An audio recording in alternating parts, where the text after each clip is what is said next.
Bienvenidos al episodio número 1 de enero del 2025 y hoy iniciamos con la introducción a Friedrich Nietzsche. Nació el 15 de octubre de 1844 en Rocket, un pequeño pueblo de Alemania, hijo del un pastor lutero, pero quedó huérfano a los 5 años y fue criado en un ambiente profundamente femenino, junto a su madre, abuela y hermanas.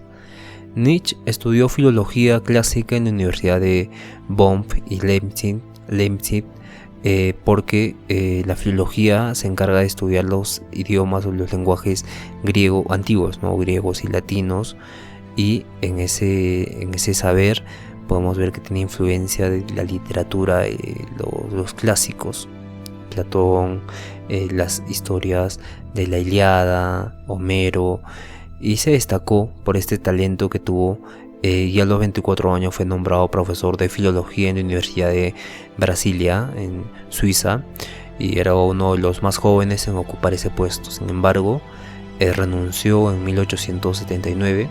A partir de entonces vivió como un filósofo independiente, viajando por Europa y dedicándose completamente a la escritura. Sus últimos años fueron marcados por un aislamiento y deterioro mental, y en 1889 sufrió un colapso nervioso que lo dejó incapacitado. Pasó el resto de su vida bajo el cuidado de su madre y luego de su hermana Elizabeth hasta su muerte en el 25 de agosto de 1900. En este siglo habían cambios culturales y políticos y científicos en Europa, donde la crisis científica surgía por la lucha constante entre la teología y también la revolución científica. Lo que reforzó esta lucha fue la teoría de la evolución de Darwin, que si ahora hay personas que están en contra de esta teoría, imagínense en ese tiempo que surgía estas ideas del evolucionismo y no la creación de Dios. Entonces hubo una fuerte lucha en este contexto, y también surgió la secularización de toda Europa. Crecía separarse de la iglesia papal, ¿no? Y por eso hubo este conflicto en la crisis religiosa, o en la crisis de este periodo, en el pensamiento ontológico, en el pensamiento del conocimiento, ¿no? Y también recordemos que Nietzsche es posterior a Hegel, y Nietzsche reaccionó contra el idealismo alemán de Hegel y la tradición metafísica occidental, ¿no? Proponiendo una visión más crítica y vitalista de la realidad, aunque hay ciertos puntos que coge de la dialéctica hegeliana, pero que las desarrolla de forma diferente. No es básicamente muy influenciado por Hegel, sí lo es por Schopenhauer, pero también tiene este tipo de desarrollo de la humanidad, desarrollo del individuo, pero no a nivel histórico, porque recordemos que Nietzsche va en contra de las instituciones, de las creencias predeterminadas, y básicamente la historia refuerza todas esas instituciones y creencias determinadas. Por lo tanto, es una filosofía siempre toma al idealismo alemán, aunque reacciona en contra de esta, pero siempre la toma en cuenta. Y también en este periodo, porque recordemos que el idealismo alemán se puede aplicar a muchas cosas, ¿no? La Segunda Guerra Mundial, a los conflictos sociales, donde la tesis tiene la antítesis, pero hay una síntesis que es la paz, la creación de la ONU y demás, ¿no? Pero en Nietzsche vemos como su pensamiento fue más subjetivista, no fue más de ir en contra de todo lo establecido. En ese entender, vamos ahora a pasar a un poco sobre la vida que tuvo y las obras que escribió, también este contexto histórico, las influencias que tuvo Nietzsche también, ¿no? Nació en Prusia el 15 de octubre. A los 24 años fue nombrado profesor de filología en la Universidad de Basilea, en Suiza, y Nietzsche nunca se casó ni tuvo una vida social extensa. lo que agudizó su carácter solitario. En 1889 sufrió un colapso nervioso y el 25 de agosto falleció bajo el cuidado de su hermana Elizabeth.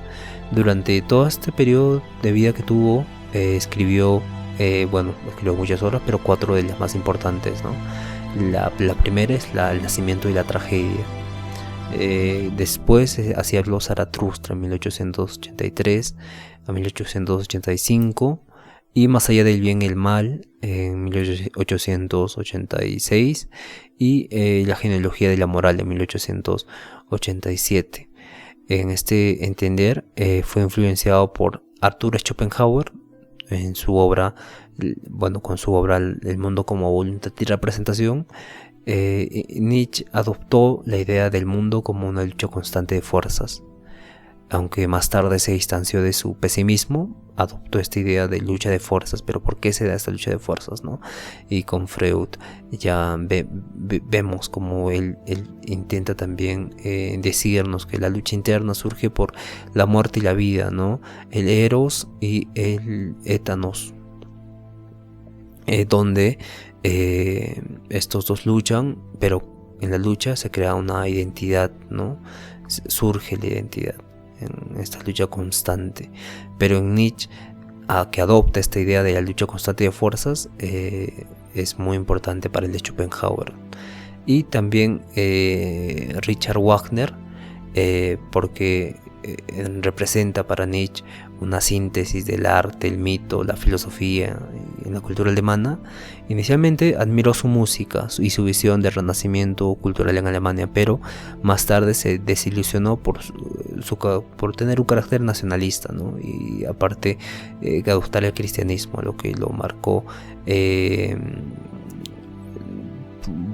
fuera del pensamiento de Nietzsche que tenía, ¿no? Porque él estaba en contra de estos tipos de instituciones o normas establecidas que se tenían que como herencia, como influencia, que no hacían que el hombre tenga esta voluntad de poder. Pero admiró la síntesis que Wagner representaba del arte, el mito, la filosofía en la cultura. Y también evidentemente como filólogo apreció la cultura clásica, fue influenciado por la cultura clásica. Especialmente por la dualidad de Apolo y Dionisio en la tragedia, donde los ideales heroicos de los griegos antiguos influyeron en su visión del superhombre, cómo debía ser el hombre en la modernidad. Y también fue influenciado por la ciencia y el positivismo. Nietzsche incorpora ideas de la evolución y la crítica de verdades absolutas, proponiendo una filosofía basada en el devenir y la transformación, ¿no? Y como mencionamos antes, este tipo de evolucionismo en este periodo, esta lucha constante que había entre la evolución como creación del ser humano hasta el momento actual, o como creación divina y perfecta de Dios, ¿no? Y básicamente adoptó estas ideas porque estaba más incorporado a esta transformación Nietzsche, transformación del individuo. También tuvo influencia por Waldo Emerson, Ralph Waldo Emerson, este filósofo estadounidense, influyó en Nietzsche con su idea sobre la individualidad, la autosuperación y el rechazo a las instituciones tradicionales. En ese entender, la vida de Nietzsche estuvo marcada por una profunda crisis personal, ¿no? Aislamiento voluntario y también involuntario, y un compromiso absoluto con su filosofía, que encarnó su filosofía. Y estos eventos no solo influyeron en la evolución de su pensamiento, sino que también dejaron una huella indeleble en la ruptura de su vida, en el quiebre, no casarse, porque evidentemente el matrimonio es una institución, pero no vamos a hablar de la vida personal de nadie.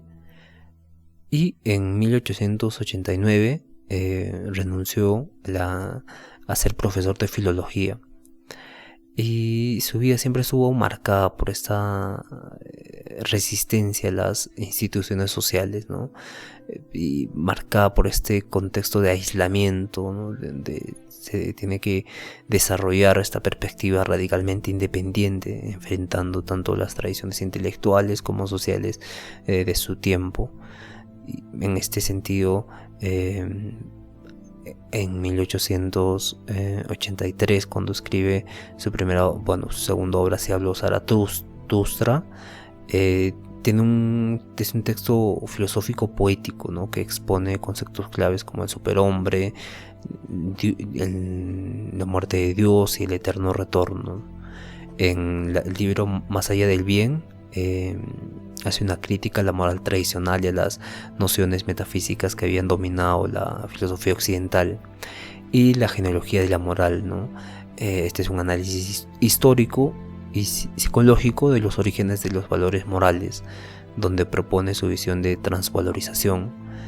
Y también en su libro El crepúsculo de los ídolos y el Ecce Homo, estas obras en las que Nietzsche reflexiona sobre su propia vida y reafirma su posición filosófica, son fundamentales para entender el contexto de la psicología de Nietzsche, de la vida en general, ¿no? De la vida interna que tenía. Y este periodo creativo estuvo marcado por esta producción de libros que estaban en creciente aumento en su repertorio, pero que en su tiempo no fueron valorados. No leían a Nietzsche, no solo post-mortem es cuando todo lo que decía Nietzsche sobre la corrupción de las instituciones tradicionales brindaba. Entonces tenía un sentido Nietzsche, ¿no? a ir en contra de lo establecido,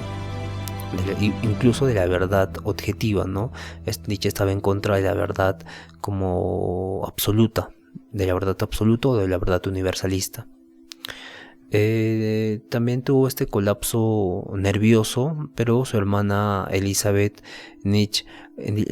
Forster Nietzsche lo ayudó y fundó el archivo Nietzsche, que promovía una imagen distorsionada del pensamiento de su hermano, pero vinculándolo al nacionalismo que en las décadas posteriores se convertiría en la Alemania nazi, ¿no?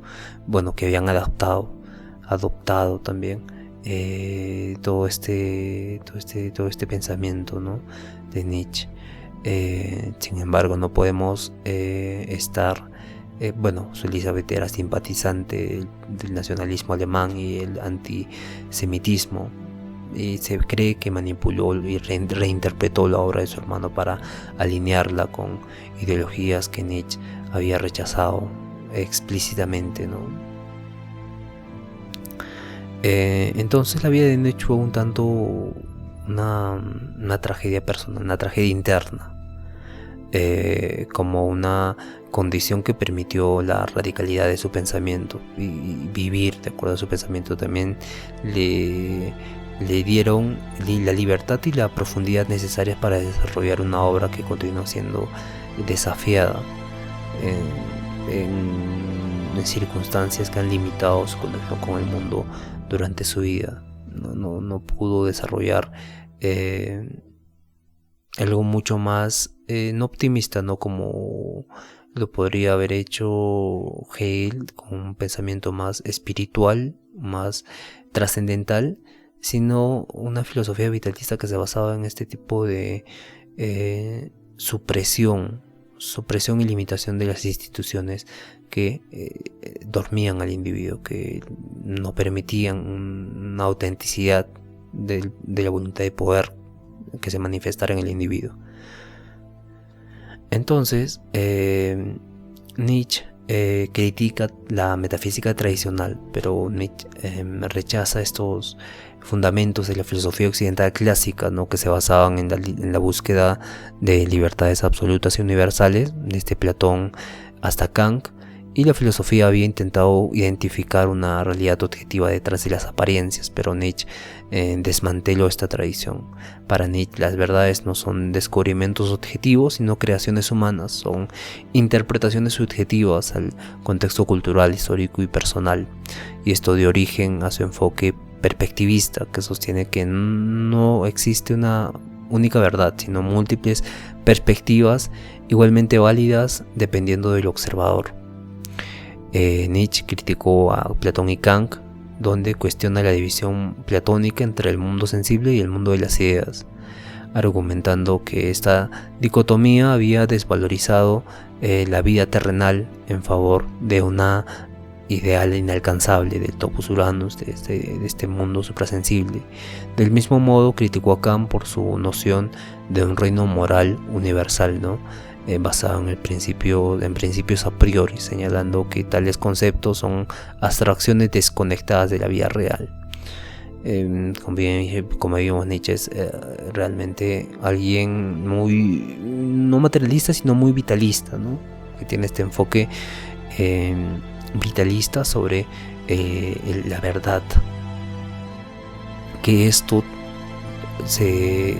como consecuencia sugiere el problema del existencialismo, ¿no? La crisis existencial. Entonces, si hay solo interpretaciones de esta verdad absoluta, entonces en alguna parte de nuestra psicología habría un no sentido de la vida, no sentido de la divinidad, no sentido de la verdad absoluta. No conoceríamos la verdad, sino solo es una interpretación. Al ser una interpretación hay muchas interpretaciones y por eso es un absurdo encontrar un sentido de la vida o una verdad absoluta, y esto hace que se tenga el problema del existencialismo, de estas angustias existenciales. Y uno de los conceptos más famosos de Nietzsche es la metáfora de la muerte de Dios, ¿no? Presentada en su obra La Gaia Ciencia, y este concepto va más allá de una simple crítica al cristianismo. Es un símbolo de la pérdida de la fe en los valores absolutos que el cristianismo había sostenido durante siglos. Según Nietzsche, la humanidad ya no podía apoyarse en las certezas religiosas tradicionales para dar sentido a la existencia. Y aunque a menudo se malinterpreta como una celebración, Nietzsche veía la muerte de Dios como un desafío monumental. Sin la guía de valores trascendentales, los individuos están obligados a crear nuevos valores que sean afirmativos de la vida y que superen el nihilismo que amenazaba con llenar el vacío dejado por la religión. Este nihilismo también es importante destacar. Sin embargo, el concepto de la voluntad de poder fue fundamental en su filosofía, dado que lo describe con la fuerza motriz de toda la existencia. Y que, evidentemente, sería la verdad absoluta para Nietzsche. Pero es algo mucho más complejo, como vamos a ver a continuación. Contrario a interpretaciones simplistas, la voluntad de poder no es una mera lucha por el poder o la supremacía. Para Nietzsche es una fuerza creativa, un impulso inherente a la vida para expandirse, crecer y afirmarse. Nietzsche ve la voluntad de poder como un principio que gobierna a tanto seres humanos como a la naturaleza misma, desde el crecimiento de una planta hasta las ambiciones humanas más elevadas. Todo está impulsado por esta fuerza, y básicamente esta fuerza que todas la podemos ver cuando tú mueves una mano o cuando ves crecer un árbol. Esta voluntad de poder es algo mucho más complejo que una relación de luchas entre la supremacía o tener el poder sobre otras cosas, sino es algo más profundo. Pero a través de este concepto Nietzsche critica las tradiciones que glorifican el sacrificio personal en favor de ideales extremos o divinos, proponiendo en su lugar una afirmación incondicional de la vida misma como resultado de la voluntad de poder, la fuerza creativa. Entonces, para esto se necesita del superhombre, que es uno de los conceptos más inspiradores y desafiantes de Nietzsche. En su libro Así habló Zaratustra, en donde el superhombre es aquel que trasciende las limitaciones impuestas por la moral tradicional y crea sus propios valores. Representa la superación del hombre común y la realización del poder humano más elevado. Rechaza las normas tradicionales y critica al hombre común que vive según los valores de la masa, las restricciones de la moral judio-cristiana, y el superhombre en cambio vive plenamente afirmando la vida y aceptando el sufrimiento como parte esencial de la existencia. También Nietzsche veía al superhombre como un ideal que podría surgir tras la superación del nihilismo. Este individuo no busca significado fuera de sí mismo, sino lo crea desde su interior, viviendo con autenticidad y creatividad. Entonces vemos que a Nietzsche le critica por el nihilismo, ¿no? Solo yo existo, pero la vida es la que me determina a vivir de determinada forma. Y este individuo no busca significado fuera de sí mismo, sino que lo crea desde su interior, viviendo con autenticidad y creatividad. Nietzsche también dedicó gran parte de su obra a una crítica radical de la moral tradicional, especialmente la moral judio-cristiana.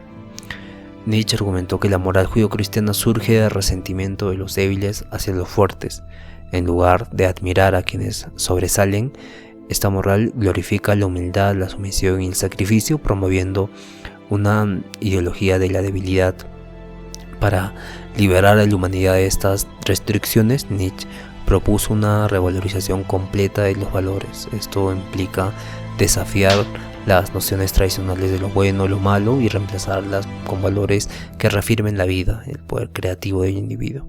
Su estilo también de escritura es muy notorio en Nietzsche, donde adopta un estilo único que combina literatura y filosofía.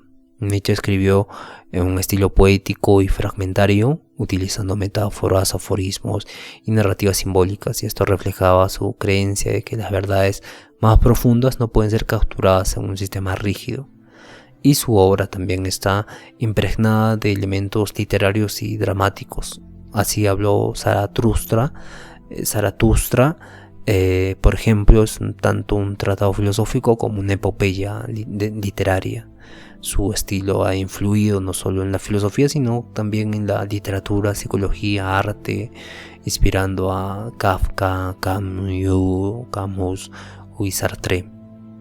Nietzsche rompe con la tradición filosófica establecida de la metafísica y demás instituciones que se han creado gracias a estas, y ofreciendo una visión radicalmente nueva del mundo y del ser humano. Sus contribuciones abarcan desde la crítica a la metafísica y la moral hasta la formulación de conceptos revolucionarios como la voluntad de poder y el superhombre, y su estilo literario único y su enfoque innovador han dejado un impacto duradero en la filosofía, la cultura y las humanidades, inspirando generaciones de pensadores, artistas a repensar las bases de la existencia humana.